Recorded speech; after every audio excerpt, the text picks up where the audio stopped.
A sword hunter from the Xianzhou Juming and the Flaming Heart General Huayan's darling granddaughter. Frank and straightforward. She has learned swordplay and forging from Huayan since young, and thus is the second youngest prodigy swordmaster of the Flamewheel Octet.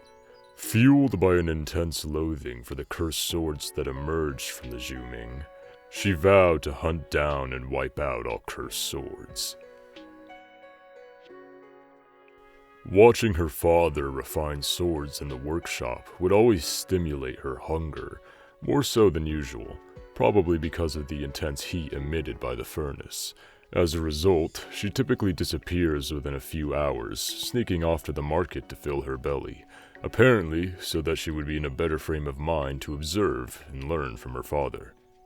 This shop serves up meat sausages faster than their competitors. The chef easily skewers the sausages with mastery, piercing right through their centers with perfect symmetry. If he were to learn swordsmanship, he would probably adopt a brisk style of fighting, she thought to herself as she joined the back of the queue. The sesame rice balls at the shop were usually prepared by the proprietress, but her husband took over the job today. His forearm was a lot more toned than his upper arm, possibly from regular blade training. Because of that, the way he squashed the rice together had a hint of almost destructive force in it. But each rice ball ended up 3 times larger than their usual. On noticing this, she eagerly walked over to place her order. 2 rice balls, more rice please. The fried sweet lotus root sold by the guy in green was never consistent in quality, but the one that was sold today turned out to be quite decent. Sweet, but not cloying, and crispy on the outside while still retaining its crunchy bite. She had walked a short distance away by the time she had finished the one she bought. That was when she stopped to observe the guy. He seemed to be rotating his wrist in a rhythmic fashion while coating the snack in syrup. He actually knew a move used in swordplay. When did he pick that up, though? Looks like the swordsmanship can be applied in cooking, too. It was already sunset by the time she had her fill and returned home. In the courtyard, her father handed over a brand new sword to another man in an iron helmet. "Thank you, Master Hongguang. With this blade, I shall eradicate all evil." That man's raging determination shone bright in the afterglow of the sunset, yet was colored with the hopelessness of twilight. However, Yunli did not notice the setting sun. Instead, her focus was held by the man in the iron helmet.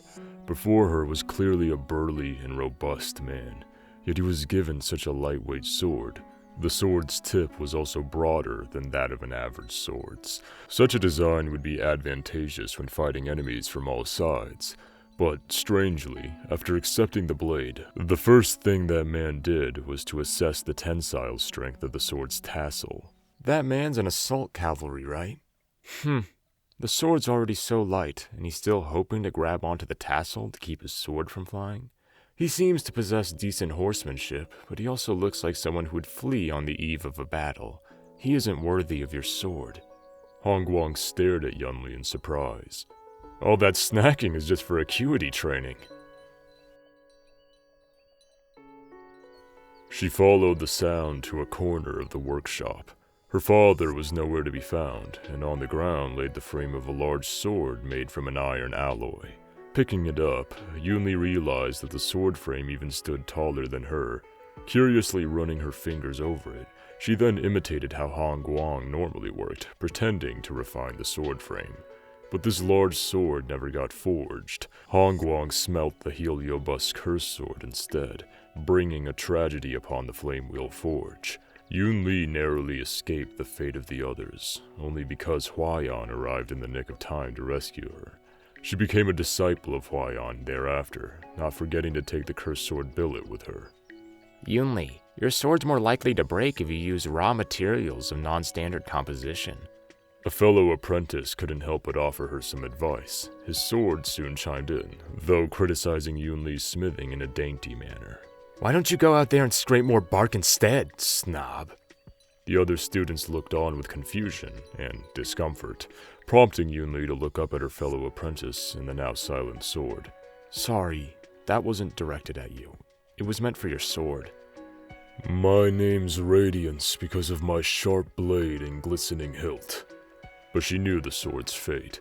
Its master would only chuck it into the vault, with its radiance forever concealed from the world. My name's Jasminette.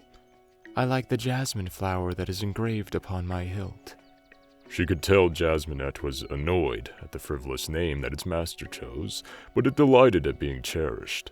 While human intentions are indecipherable from their words alone, the voices of swords are much simpler to understand. Memories of the cursed sword that drove others to lose their sanity and the gruesome sight of blood all over the ground remain deeply etched in Yunli's mind, perhaps also in that of the sword billet, though it had never once spoken or talked to her about the events that transpired on that fateful day. You've also witnessed those blades that permeate bloodlust and killing intent being swung, right? Now that I think about it, those heliobi will probably not be able to wield you either.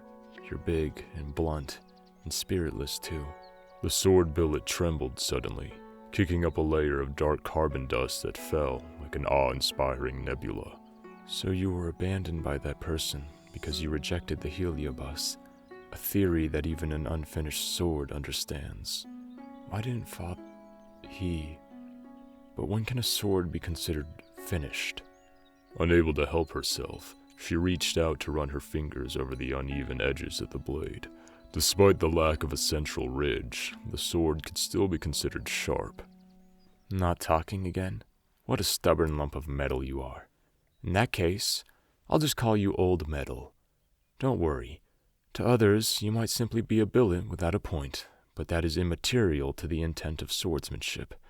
A blade that I swing will always be considered sharp. Let's go, Old Metal. Come with me to see the world.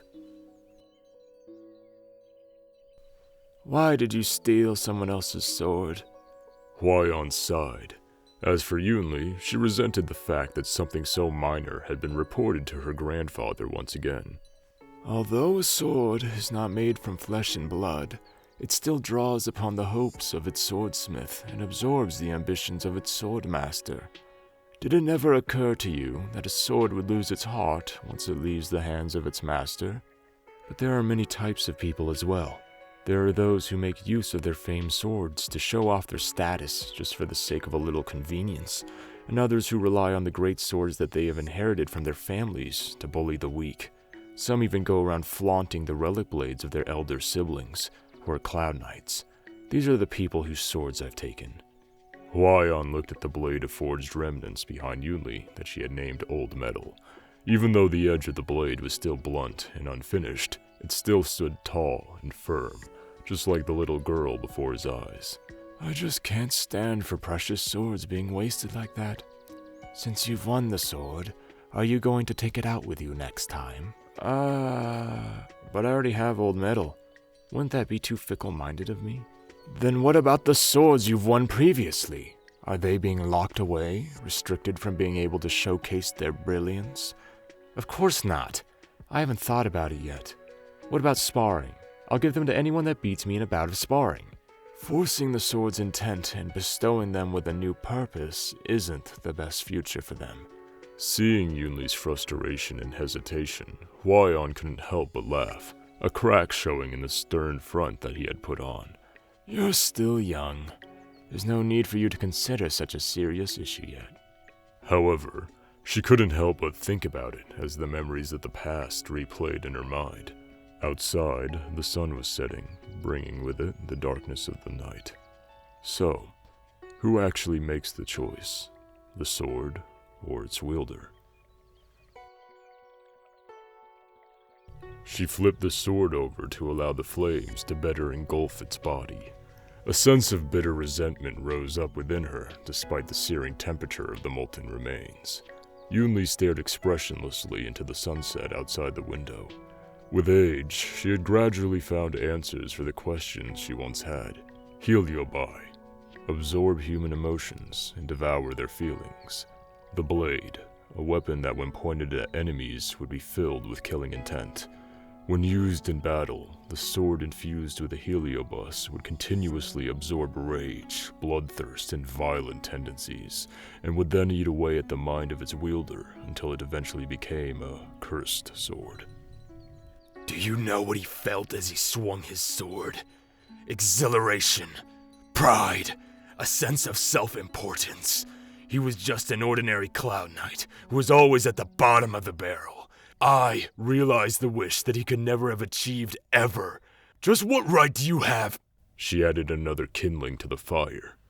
Why did cursed swords have to be so long-winded, even in the face of destruction? Do you know that he once abandoned his sword and escaped on his horse? Humans are such cowards. Do you really think that there's any meaning in what you're doing? As long as humans retain the slightest desire, your hunt will never come to an end. From that day onward, she vowed to hunt down all the cursed swords and make up for Hong Guang's sins. However, he had committed too many sins to atone for, and she truly felt disdain at having to bear such a sinful burden. Despite distortions in the air due to the high temperature, Yunli's prideful expression could clearly be seen. Although I cannot bear to watch good swords wasted on trash, I also refuse to see a good person corrupted by an evil sword. Whether it turns out to be a treasured sword or a butcher's knife is not something for you bloodthirsty and evil filth to decide. A bad man should be punished, and an evil sword should be melted down. As for you, accept your fate of being reforged in the furnace. As the flames of the furnace completely engulfed the cursed sword, the molten iron bubbled alongside sparks from the fire, resembling the core of a new sword forming during forging. This was her answer. Why not just melt the cursed sword and turn it into beautiful molten iron? Since the sword met its end due to a lack of care, then it can wait for a worthy one to reforge its brilliance. The temperature rose further as she shut the furnace door, waves of heat enveloping her thoughts. Everything would undergo rebirth soon. In the resplendent twilight, a swift figure darts across the rooftops. Lily, Guagua, let's see who makes it to the finish line first. Scaling the eaves, evading the guards, swaying with the wind, the girl moves like a nimble critter, chasing the last sliver of sunlight. The warm evening breeze caresses her face, and the setting sun bathes the cat in a kaleidoscope of colors. You guys won! She declares, wiping sweat from her brow and cradling the cat in her arms. Amidst a rising galaxy of stars, her unguarded smile dissolves into a bloom of innocence, akin to the layered twilight hues adrift in the sky.